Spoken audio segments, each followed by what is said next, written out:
Hello friends, कैसे हैं आप सभी। मैं हूं विनोद वर्षन। स्वागत करता हूं आपका अपने यूट्यूब चैनल वर्षन हिस्ट्री एकेडमी में। जैसा कि आप जानते हैं कि आज का हमारा टॉपिक है हमारा सौरमंडल, जो कि एग्जामिनेशन पॉइंट ऑफ व्यू से काफ़ी इम्पोर्टेंट है। और वो विद्यार्थी जो दूसरे लाइन से हैं, दूसरे स्ट्रीम से हैं, चाहे वो साइंस है या आर्ट्स वाले तो लोग जानते ही हैं, तो उन बच्चों के लिए भी काफ़ी महत्वपूर्ण टॉपिक है कि वो जान पाएंगे बेस रूट से कि किस प्रकार से हमारा सौरमंडल काम करता है और क्या क्या इसके इम्पोर्टेंस टर्म्स होती हैं। तो जो सौरमंडल है वो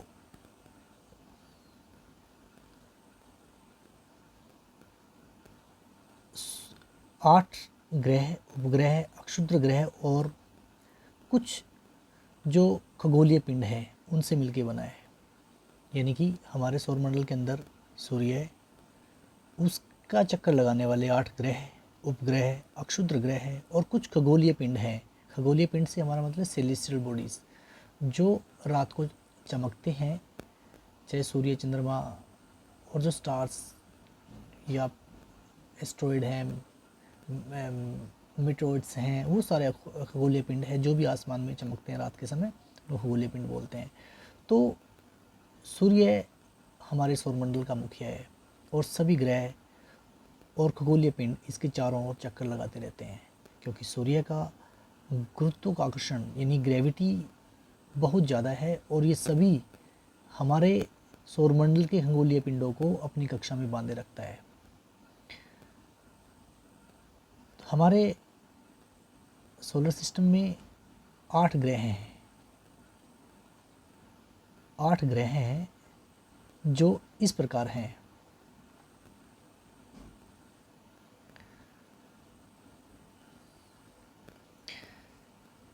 बड़ा ही शानदार सोलर सिस्टम है हमारा, और मैं तो ये कहूँगा कि यूनिक सोलर सिस्टम है। शायद ही पूरे यूनिवर्स के अंदर कहीं और ऐसा सोलर सिस्टम मिले जिस पर पृथ्वी जैसा एक शानदार ग्रह हो और जिस पर हम लोग यानी मानव जैसे बुद्धिजीवी लोगों का भी निवास हो। ये बड़ा ही अनोखा और विचित्र सोलर सिस्टम है। जैसे कि मैं अभी आपको बता चुका हूँ कि सूर्य का परिवार सोलर सिस्टम कहलाता है। इसमें 8 प्लैनेट, सैटेलाइट्स, एस्ट्रॉइड्स और दूसरी सेलेस्टियल बॉडीज़ होती हैं। जहाँ तक हम इसकी बात करते हैं सन की, ये पूरे सोलर सिस्टम का मुखिया है। इंटायर सोलर सिस्टम का ये मुखिया है और हाइड्रोजन और हीलियम गैस से मिलकर बना है। देखो, आप रात के समय बहुत सारे तारे यानी कि अनगिनत तारे आप आकाश में देखते हैं, और ये जो स्टार्स आप देख रहे होते हैं ये हमारी एक आकाशगंगा है जिसका नाम है मिल्की वे। और ये सारे स्टार्स जो आप ऊपर आसमान में देखते हैं रात के समय, ये मिल्की वे के स्टार हैं। और इसमें 2 अरब जितने स्टार हैं, 2 अरब, यू कैन कैलकुलेट नाउ कि 2 अरब से ज़्यादा स्टार इसके अंदर पाए जाते हैं। और हमारा स्टार सूर्य उनमें से एक है। और उस हमारे इस सूर्य के का ये परिवार है। इसमें ये सारे जो प्लेनेट इस वक्त आप देख रहे हैं, ये सारे प्लेनेट हमारे परिवार का, इनकी सौरमंडल का एक भाग हैं। अब इस बात को से आप विचार कर सकते हैं कि 2 अरब स्टार में से एक स्टार का अपना परिवार है, तो 2 अरब स्टार्स के भी अपने परिवार होंगे। हो सकता है वहाँ पर भी इसी तरह के सौरमंडल हों और वहाँ पर भी जो है ना पृथ्वी जैसा कोई ग्रह हो और जीवन वहाँ पर हो। तो ये अनुमान आप, कैलकुलेशन आप आसानी से लगा सकते हैं। हमारा सूर्य एक तारा है और हीलियम और हाइड्रोजन गैस से मिलकर बना है। सभी स्टार हीलियम और हाइड्रोजन गैस से मिलकर बने होते हैं, क्योंकि स्टार का अपना हीट और लाइट होती है। ये लाइट की स्पीड बहुत फास्टली यहाँ से गुजरती है। एक मिनट के अंदर एक स्टार की लाइट की जो स्पीड है वो लगभग 3 लाख किलोमीटर पर हॉर की स्पीड से चलती है। आई थिंक पर मिनट के हिसाब से चलती है। I will confirm it. जो सूर्य के प्रकाश की लाइट है, उसकी जो स्पीड है सूर्य के प्रकाश की, ये 3 लाख किलोमीटर पर सेकंड के हिसाब से ट्रैवल करती है यूनिवर्स के अंदर, जो कि गजब बात है। कितनी फास्ट स्पीड है, 3 लाख किलोमीटर पर सेकंड के हिसाब से सूर्य की जो लाइट है वो ट्रैवल करती है। सूर्य एक तारा है, जैसे कि मैंने अभी बताया आपको, और हाइड्रोजन हीलियम गैस से मिलकर बनता है। इसकी अपनी हीट और लाइट होती है, इसकी अपनी हीट और लाइट होती है।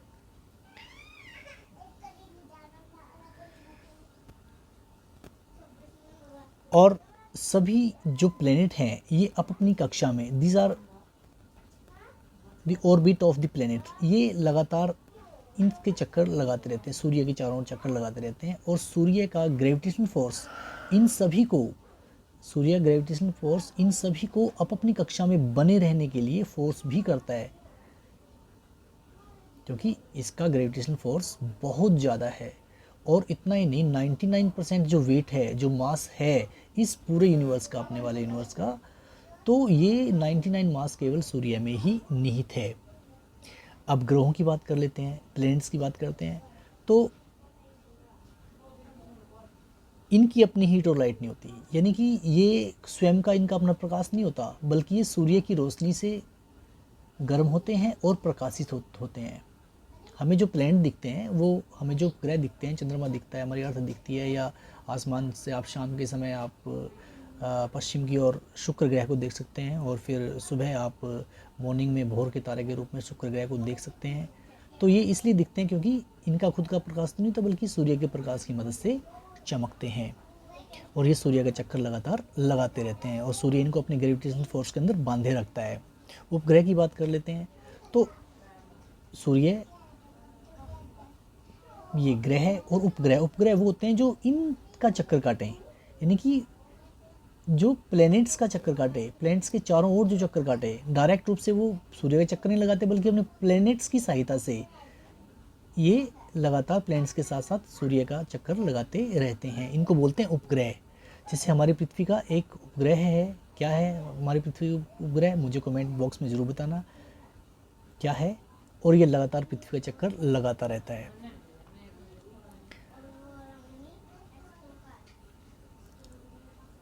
सूर्य हमारे सौरमंडल के सेंटर में स्थित है, और गजब का इसका जो फोर्स है, मैंने आपको बताया कि वो सब होता है। चलिए हम वन बाय वन अब प्लैनेट्स को स्टडी करने का काम कर लेते हैं। हम बात करते हैं पहले मरकरी की। मरकरी यानी कि बुध की बात करते हैं। ये सूर्य के सबसे नज़दीक है, देखिए आपको बिल्कुल नज़दीक है सूर्य के, और छोटा सा प्लेनेट है। और इसका जब देखिए ये नज़दीक है तो इसका सरफेस कितना गर्म होगा, यहाँ पर टेम्परेचर कितना होगा, बहुत ज़्यादा, 400 प्लस से ज़्यादा टेम्परेचर है, 500 डिग्री सेल्सियस के आसपास यहाँ पर टेम्परेचर पाया जाता है। तो गर्मी बहुत है यहाँ पर तो लाइफ, लेकिन ये एक टेरेस्ट्रियल प्लेनेट है, यानी कि एक पथरीय प्लेनेट है, ठोस सतह है इसकी, लेकिन यहाँ पर लाइफ सपोर्ट नहीं कर सकती क्योंकि ये सूर्य के बहुत नज़दीक है। तो इसको एक चक्कर लगाने में कितना दिन का समय लगता है, 88 दिनों का समय लगता है, 88 डेज़ ये लगाता है एक चक्कर लगाने में। अब बात करते हैं वीनस की। ये वीनस जो प्लेनेट है, ये इसको शुक्र बोलते हैं। अभी बताया मैंने आपको कि पश्चिम के समय आप शाम के वक्त इसको देख सकते हैं, पश्चिम दिशा में बहुत चमकता हुआ स्टार होगा, देख सकते हैं, यूजुअली निकलता है। और सुबह सूर्योदय से पहले आप पूर्व दिशा में वीनस को देख सकते हैं। बहुत शानदार प्लेनेट है, लेकिन इसका दुर्भाग्य ये है कि इसका अपना कोई भी ये कि कोई प्रोटेक्शन शील्ड इसके पास नहीं है जो इसको सन से बचा सके, इसके वातावरण को जो बचा सके। कोई ऐसी फोर्स नहीं है, कोई ऐसा वातावरण नहीं है इसके पास जो सन से आने वाली रेडिएशन से इसको बचा सके। क्या है कि पहले सुना है कि जो साइंटिस्ट से बात आई कि पहले पृथ्वी और जो सूर्य, पृथ्वी और वीनस हैं, ये दोनों ही जुड़वा ग्रह थे और इसके ऊपर भी पानी था, लेकिन इसका जो आवरण है, यानी कि जो जैसे हमारे पृथ्वी का एक शील्ड है, मैग्नेटिक शील्ड है, वो इसकी मैग्नेटिक शील्ड उड़ गई यहाँ से, ये इसको टक नहीं कर पाया। एज ए रिजल्ट जो है ना, सारा पानी इसका भाप बन गया और ये बंजर ग्रह बन गया। और इतना नहीं, कार्बन डाइऑक्साइड के घने विशाल बादल पाए जाते हैं यहाँ पर। तो क्या होता है, किसी कारण ये जो है ना पूरे सौरमंडल का सबसे गर्म ग्रह भी है। वीनस क्या है, सूर्य कोई पूछे, ये पेपर में आए तो हमारे सौरमंडल का सबसे गर्म प्लेनेट है तो वो वीनस है, शुक्र है, इसका कोई प्लेनेट नहीं है, अच्छा कोई उपग्रह नहीं है, सॉरी कोई उपग्रह इसका नहीं है। चलिए अब आगे चलते हैं अर्थ की ओर। अर्थ के बारे में आप सभी जानते हैं कि गज़ब की दैवीन शक्तियाँ कहिए, गज़ब की परिस्थितियाँ ईश्वर ने इसको बख्शी हैं, जिसके कारण यह ग्रह एक जीवंत प्लेनेट है। पूरे ब्रह्मांड के अंदर कहीं पर भी आज तक हमें इस बात का पता नहीं है कि जीवन कहीं पर है या नहीं है, लेकिन इस प्लेनेट में ईश्वर ने, नेचर ने 4 चांद लगा दिए हैं और सूर्य से दूरी के हिसाब से ये तीसरे नंबर पर है, किंतु आकार में ये 5वां सबसे बड़ा प्लेनेट है। 5वां सबसे बड़ा प्लेनेट हमारी अर्थ है और जीवन की सभी परिस्थितियाँ यहाँ पर पाई जाती हैं। और एक और बड़ी बात जो किसी भी सोलर सिस्टम में आपको देखने में आती है कि इसको बोलते हैं गोल्डीलॉक जोन। ये क्या है? Goldilock zone. ये गोल्डीलॉक जोन है यहाँ पर, ये वाला गोल्डीलॉक जोन है। गोल्डीलॉक जोन इसलिए क्योंकि इस में टेम्परेचर ना तो ज़्यादा है और ना ही कम है। जीने के लिए टेम्परेचर का होना बहुत ज़रूरी है, गर्मी का होना ज़रूरी है, तभी वो प्लेनेट सर्वाइव करता है। ना तो ज़्यादा ठंड में कोई प्लेनेट सर्वाइव कर सकता है और ना ही बहुत अधिक गर्मी में। तो ये अर्थ की जो लोकेशन है वो इस गोल्डीलॉक जोन के अंदर है कि ये बिल्कुल ही शांत जगह में है। ना तो सूर्य का प्रकाश बहुत ज़्यादा है, ना ही बहुत कम है। पानी यहाँ पर तरल अवस्था में, ऑक्सीजन यहाँ पर मौजूद है और पानी में ही जीवन की संरचना हुई, जीवन की रचना हुई। और आज हम जैसे बहुकोशीय जीव यहाँ पर हैं। संभवतः ये सारी जो परिस्थितियाँ हैं वो पृथ्वी पे ही पाई जाती हैं। अब बात करते हैं जुपिटर की। एक और बात मैं बता दूं मार्स की। मार्स भी एक पथरीला ग्रह है, इसकी सरफेस वो ठोस है और इंसान का आने वाला समय में जो प्रयास है वो इसी ग्रह पर जाने का है। लाल ग्रह है, इसकी लाल मिट्टी का रंग होने के कारण इसको लाल ग्रह के नाम से भी जाना जाता है। बहुत शानदार प्लेनेट है, लेकिन इस पर जीवन नहीं है। इसका भी जो वातावरण है वो बहुत कम है, इसका भी जो मैग्नेटिक फील्ड है वो बहुत कम है। एज ए रिजल्ट जो है ना ये यहाँ पर भी समस्या है, लेकिन इसको मानव अपनी तरह से एडजस्ट कर सकता है। और लगभग 6 महीने लगते हैं जब ये पृथ्वी के एक समय से आता है ना, 3 साल में एक बार एक ऐसा समय आता है जब ये मंगल ग्रह है ये पृथ्वी के पास आ जाता है और यहाँ से फिर रॉकेट के माध्यम से कोई भी जो रॉकेट जो है ना यहाँ पर 6 महीने में यहाँ पर जा सकता है। अब बात करते हैं अगले ग्रह की, प्लेनेट की। ये प्लेनेट है जुपिटर। गजब का प्लेनेट है, गैसीय प्लेनेट है, सभी प्लेनेट में सबसे बड़ा प्लेनेट है। और इसके बीच में यानी कि मंगल के बीच में और बृहस्पति के बीच में एक और बेल्ट है। यहाँ पर एक बेल्ट और है जिसको हम बोलते हैं एस्ट्रॉइड बेल्ट। क्या बोलते हैं उसको? Asteroid belt. एस्ट्रॉइड बेल्ट यानी कि यहाँ पर ये छोटे प्लेनेट पाए, छोटे पूरे क्षुद्र ग्रह पाए जाते हैं यहाँ पर। ये सारे क्षुद्र ग्रह की बेल्ट है यहाँ पर। ये हालांकि ये भी कभी प्लेनेट बन सकते थे, लेकिन प्लेनेट ये नहीं बन पाए क्योंकि इसका जुपिटर का जो ग्रेविटेशन फोर्स है वो इतना ज़्यादा है कि इन छोटे छोटे प्लेनेट्स को, इन छोटे छोटे क्षुद्र ग्रहों को इसने कभी प्लेनेट बनने ही नहीं दिया। इतनी फोर्स है इसके अंदर कि ये इसको इकट्ठा ही होने देता। और एज ए रिजल्ट ये प्लेनेट, ये जो है ना अक्षुद्र ग्रह है, ऐसे ही यहाँ पर घूमते रहते हैं। इसको बोलते हैं एस्ट्रॉइड बेल्ट। एस्ट्रॉइड बेल्ट बोलते हैं इसको क्योंकि ये प्लेनेट्स नहीं बन पाए जुपिटर की ग्रेविटी के कारण। जुपिटर भी हीलियम और हाइड्रोजन गैस से मिलकर बना है और लगभग सूर्य जो तत्व सूर्य में मौजूद है वो इसमें मौजूद है। सैटर्न की बात कर लेते हैं, सबसे हल्का प्लेनेट है। ये भी गैसीय दानव है, बहुत बड़ा प्लेनेट है। रात को देख सकते हैं आप इनको। जुपिटर को भी आप देख सकते हैं जो है ना, ये सितंबर में रात को आप पूर्व दिशा में देख सकते हैं। पूर्व दिशा में ये उगता है, बहुत चमकीला पिंड होता है। देखने की चीज़ें देखा करो, बाहर निकला करो, नेचर को एंजॉय किया करो। और सैटर्न को भी आप देख सकते हैं। और इसी तरह नेपच्यून, ये जो है यूरेनस है और नेपच्यून है। और प्लेटो को तो बाहर निकाल दिया था। ध्यान दें, प्लेटो में हमारा कभी 9 प्लेनेट हुआ करता था, लेकिन अब ये प्लेनेट नहीं रहा है। एक्चुअल में इसको यहाँ से बाहर कर दिया गया 20 जुलाई 1969 को, यानी कि 1969 को, सॉरी नहीं, ये जो है ना 26 अगस्त 2006 में अंतर्राष्ट्रीय खगोलीय संगठन ने प्लूटो को प्लेनेट की जो सूची है उससे बाहर कर दिया। प्लेनेट की सूची से अगस्त 2006 में इसको यहाँ से निकाल दिया कि ये प्लेनेट नहीं रहा है। क्यों नहीं रहा है, इसके पीछे कारण क्या दिया? इसके कारण क्या किया कि इसने संगठन ने प्लैनेट की परिभाषा बदल दी। एक्चुअल में क्या है कि इसकी जो प्लूटो की जो पथ है, उसका जो ऑर्बिट है, वो नेपच्यून के ऑर्बिट को क्रॉस करता है। यदि लेकिन परिभाषा क्या है कि प्लैनेट वो होता है जो स्वतंत्र रूप से सूर्य का चक्कर लगाए, किसी की ऑर्बिट को सरपास ना करे। लेकिन प्लूटो के मैटर में ये था, इसलिए 2006 में इसको इस सूची से बाहर कर दिया गया।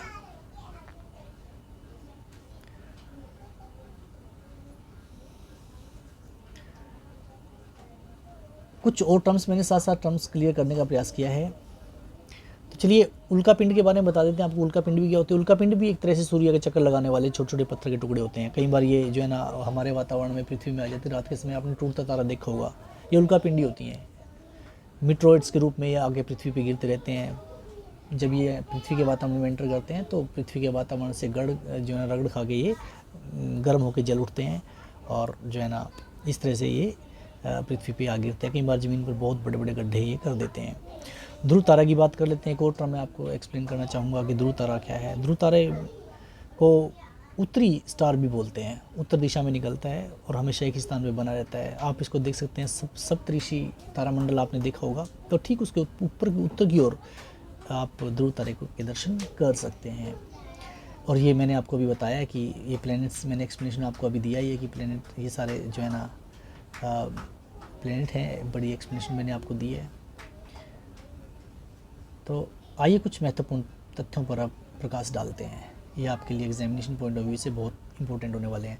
सबसे बड़ा ग्रह जुपिटर बृहस्पति, सबसे छोटा ग्रह बुध, पृथ्वी का उपग्रह चंद्रमा, सबसे निकट ग्रह बुध। आजकल सूर्य से सबसे दूर ग्रह कौन सा हो गया है? तो पहले क्या था? प्लूटो था, लेकिन प्लूटो 2006 में उसको हटा दिया गया था। तो आजकल को ना वरुण है, यानी कि नेपच्यून। पृथ्वी के सबसे निकट का ग्रह शुक्र, इसको यही सबसे अधिक चमकीला ग्रह भी शुक्र ही है। सबसे अधिक चमकीला तारा साइरस, ये अलग तारामंडल में है। सबसे अधिक उपग्रहों वाला ग्रह, किसके सबसे अधिक सैटेलाइट हैं? तो उसके शनि के हैं। सबसे अधिक ठंडा ग्रह कौन सा है? वरुण है, क्योंकि जो जितना दूर होगा उतना ही कोल्ड होगा। सबसे अधिक भारी ग्रह बृहस्पति, बिल्कुल गैसीय दानव है, बिजलियाँ कड़कती रहती हैं, बहुत ज़बरदस्त अफरा तफरी मची रहती है, और सबसे ज़्यादा 10 घंटे में तो अपने अक्ष के चारों ओर घूम जाता है ये। रात्रि में लाल दिखाई देने वाला ग्रह क्या है? मंगल। सौरमंडल का सबसे बड़ा उपग्रह गैनीमेड। सौरमंडल का सबसे छोटा उपग्रह डीमोस। कहाँ का है डीमोस? ये डीमोस आई थिंक ये मंगल का है। नीला ग्रह पृथ्वी। क्यों है नीला ग्रह पृथ्वी?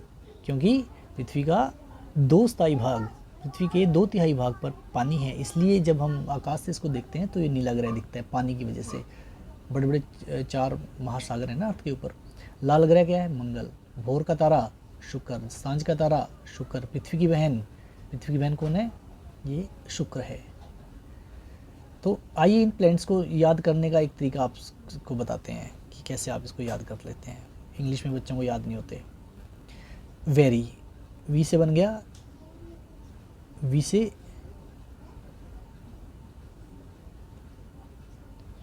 तो इसको हम माई, यहाँ पर एक वर्ड आएगा, sorry, my means Mercury, V से वीनस, ई से अर्थ, एम से मार्स, जी से जुपिटर, एस से सैटर्न, यू से यूरेनस और एन से नेपच्यून। यानी कि my very efficient mother just served us nuts. तो आप इस फार्मूले से इनको याद रख सकते हैं। My very efficient mother just served the nuts. My से मरकरी, वी से वीनस, ई से अर्थ, एम से मार्स, जी से जुपिटर, एस से सैटर्न, यू से यूरेनस और एन से नेपच्यून। तो डियर स्टूडेंट्स, मैंने बहुत सारी बातें आपसे शेयर करने का प्रयास किया है। बहुत ही इंटरेस्टिंग वे में मैंने आपको ये बताने का प्रयास किया है। बहुत ही इन्फॉर्मेटिव वीडियो आपके लिए बनने जा रही है। कुछ आंकड़े हैं वो आप कर सकते हैं, जैसे सूर्य से पृथ्वी